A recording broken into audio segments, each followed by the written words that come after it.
Hey there, fellow travelers, it's me, Dan Ramos, ready to embark on an adventure without the usual head scratching?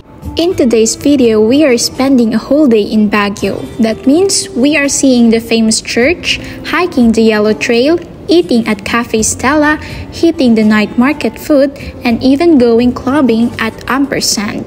So, get ready, it's gonna be a fun day in Baguio. So, don't forget to like, share, comment, and subscribe! So hey guys, nandito tayo ngayon at hinihintay lang natin yung bus na sasakyan natin papuntang Baguio. So for us guys is nagpa-book na kami or nagpa-reserve na kami sa may Dalin bus. So yan na guys, nandito na itong sasakyan natin. And if gusto nyong malaman guys kung paano magpa-reserve dito, check nyo na lang yung isa kong vlog and ililink ko siya sa description box. So finally guys, nakasakay na tayo. And ito guys yung first stopover. 6.5 hours later. After the long ride guys, finally touched down. We are here now at Baguio City. So yan guys, kinukuha lang namin yung mga gamit namin and walking na tayo ulit dun sa inn na tutuluyan natin. So same lang siya guys kung saan kami tumuloy dati.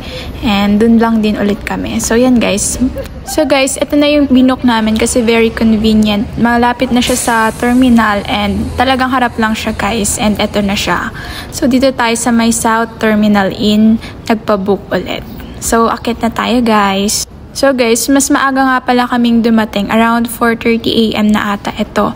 Since umalis kami dun sa Isabela like 7:30 PM siya nun. So medyo maaga kaming dumating. So yun guys, fully book na sila, buti nakapagpa-reserve pa kami.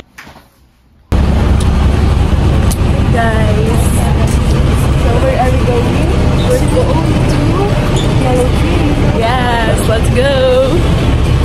Since 12 PM pa naman guys yung check-in talaga namin, iniwan lang muna namin yung baggage namin or yung mga gamit namin. So yan, let's go muna guys sa church para mag-offer ng prayer. And etong time na to guys is Sunday siya, so medyo naabutan namin yung mass pero hindi na kami tumuloy, basta nagdasal lang kami talaga. So yan guys, tatawid lang tayo and eto na siya. Akyatin natin yan guys, exercise, bago tayo pumunta sa may Yellow Trail.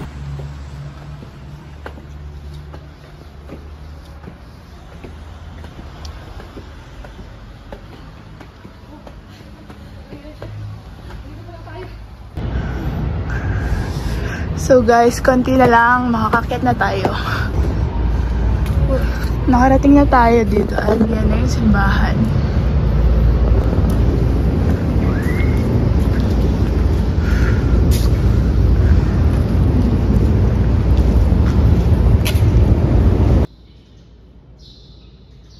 So finally guys, nandito na tayo sa may loob and nag-offer lang kami saglit ng prayer. Then after nun, papunta na kami sa may sakayan ng jeep papunta sa Yellow Trail o dun sa may Camp John Hay.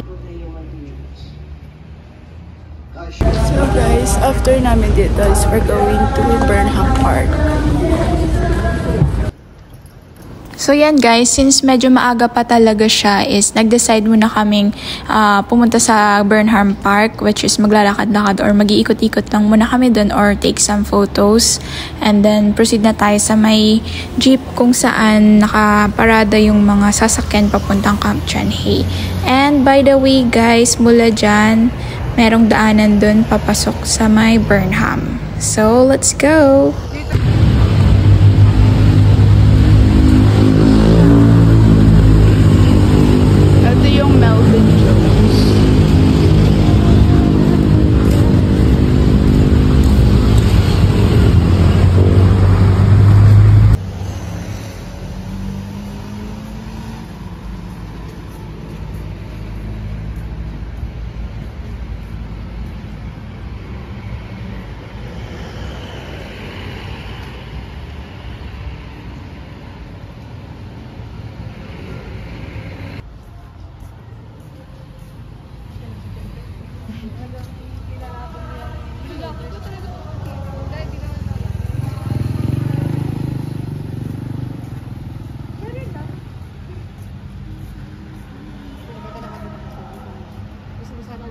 Oo, Perfect na.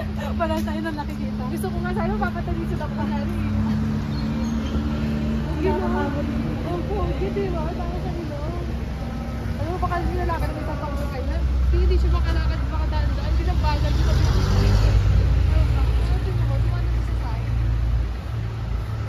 Hindi, mas pogi pa rin yung lalaki kanina sa bus. Mag-explore. Tama lang para matanggal yung mga bilbil nila. Oh, sige. Diyan naman na. Punta natin yan kung anong...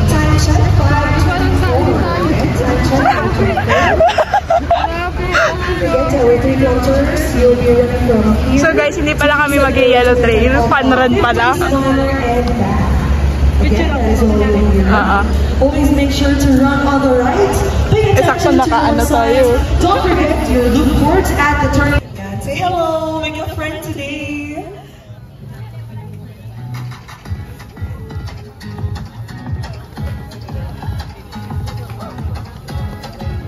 So guys, after namin dito sa Burnham, nagpunta na kami dun sa may paradahan ng jeep. And by the way guys, separate vlog nga pala yung sa Yellow Trail kasi masyadong mahaba na siya if sasali ko pa dito. One eternity later. This is us before the Yellow Trail. Us during the Yellow Trail point 2. This is us during the Yellow Trail. This is us during the Yellow Trail, point 5. This is us during the Yellow Trail, point 8. 1, 2, 3, go. This is us after the Yellow Trail. Yay! And by the time she wakes, I'll be halfway to my mommy's home. It just dawned on me, life is as fleeting as a passing dawn. And it was my mistake, she never said a thing about Jesus. I miss my mother's southern drawl and her praying through the walls in the evening. Give me my dawn's best, everything that dies makes its way back. I lost her last July in a heart attack, I need one small victory.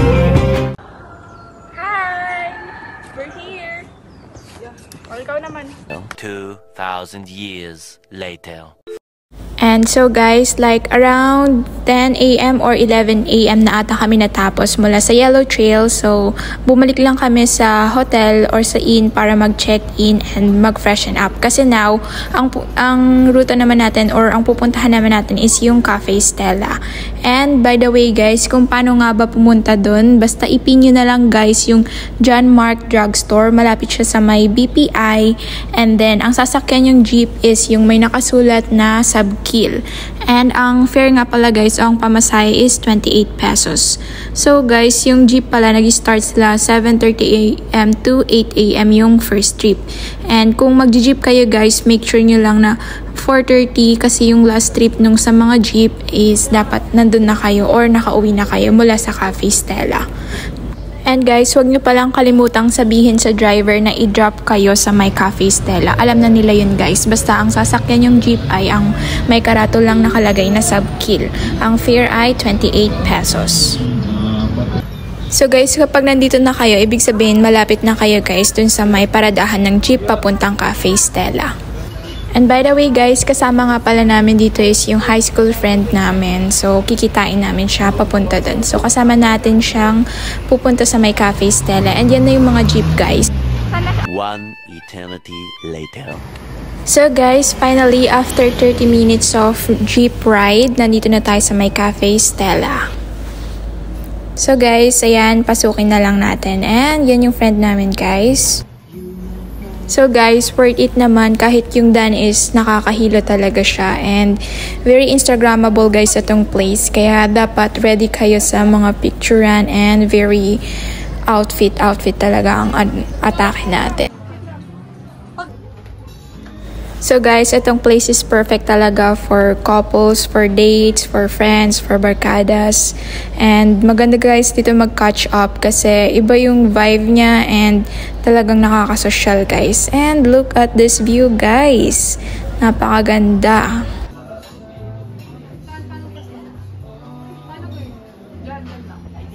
So guys, after lang naming lumibot saglit and nagpicture-picture, so yan, pasok na tayo sa loob para mag-order. And guys, ito pala yung orders namin since medyo busog pa kami from the lunch kanina. Ayan, nag-order lang kami ng some juice and some pika-pika. And so guys, so lucky nga naman namin kasi ito na talaga last trip yung nasakyan namin and gabi na talaga siya. A few minutes later. And so yan guys, after namin sa Cafe Stella, nagpahinga lang kami saglit, nag-rest, and then dito naman tayo magdi-dinner. So maghanap tayo guys ng ano bang pwedeng bilhin dito. So yan guys, libot-libot muna tayo bago tayo mag-order para makita natin kung ano yung mga pwede nating i-try. And hindi na nga pala kami lumibot dun sa may night market nila. And sa kapag labas nito na guys is night market na yan. Since hindi naman kami bibili ng kung ano mang something, kaya dito na lang kami tumambay.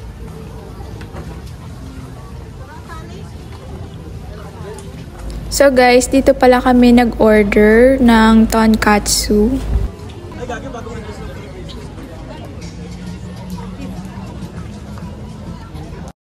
So yan guys, after naming lumibot, dito na kami nag-order. Nag-try kami ng samosa. Try nyo yan guys, masarap. And then yung chicken katsu. Yun yung in-order ko. 12 seconds later. So guys, after naming mag-dinner, nandito na tayo sa may bar, sa may Ampersand guys. And by the way, nag-taxi na lang kami dito since gabi naman na. And mura lang naman guys, like nasa 70 ata yung taxi namin mula dun sa inn na tinutuluyan namin. And guys, must try talaga to kasi super fun guys. Ayan, may nakilala kaming mga girls din and from other countries sila. Nag-vacation lang and yan.